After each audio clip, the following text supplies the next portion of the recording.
In November 1915, Ernest Shackleton watched his ship, the Endurance, sink into the Antarctic ice. 7 men, minus 20 degrees, no radio, no rescue. The mission was over. Survival was the only goal. The next morning, Shackleton didn't give a speech. He served hot tea to his crew. Not because tea would save them, but because he knew what his men needed wasn't a plan. It was the feeling that someone was paying attention. Over the next 16 months, Shackleton kept every single one of those men alive. Not by having the answers, he often didn't, but by doing something far harder, managing the emotional state of his team so they could think clearly enough to survive. He celebrated birthdays on the ice. He moved the biggest complainers into his own tent so their negativity wouldn't spread. He gave every man a defined role, no matter how small. He didn't succeed by removing the danger. He did it by regulating it. He operated in a state most leaders miss, the productive zone of disequilibrium. Why uncertainty breaks. People and teams, when people teams face uncertainty, the amygdala, threat detection, often hijacks the brain. It redirects energy from the prefrontal cortex, the home of strategy and collaboration, to immediate survival systems. Empathy narrows. Perspective taking shuts down. When an entire team enters this state, it's no longer a team. It's a collection of survival instincts in a conference room. People overfocus on self-interest, stop collaborating, hoard information, and stop challenging ideas.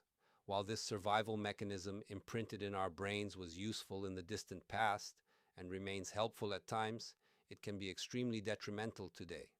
This is especially true when uncertainty runs high and our ability to survive depends on working together to solve complex problems. This is what most leadership advice misses. It tells you to communicate a clear vision or be transparent. Good advice, but it ignores the biology.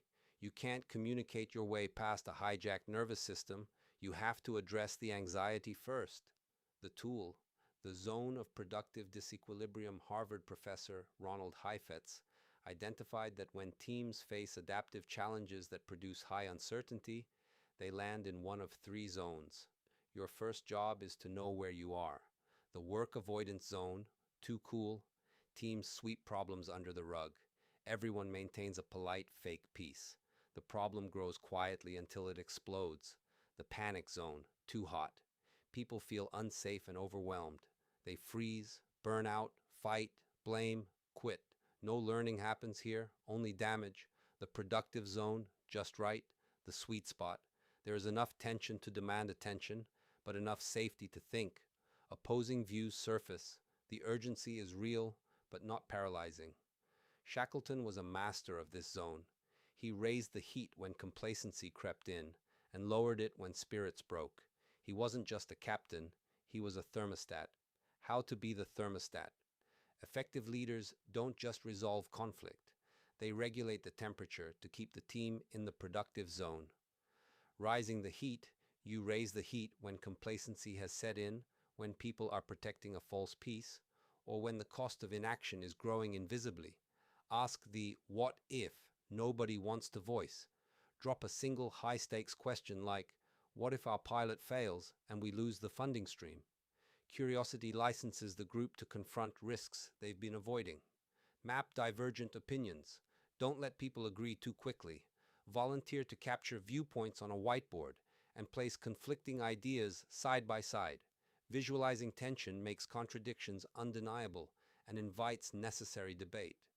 Share a fresh outside example. Briefly recount how a comparable team elsewhere solved, or failed at, a similar challenge. External contrast jolts colleagues out of local complacency. Float a bold, half-baked idea. Preface with, this might be off the wall, but, and propose a stretch solution. Your vulnerability signals permission for others to think bigger, raising the collective stakes. Highlight imminent external deadlines. Casually remind the room, our competitor's launch is 8 weeks away. A simple time pressure reminder often sparks the necessary urgency.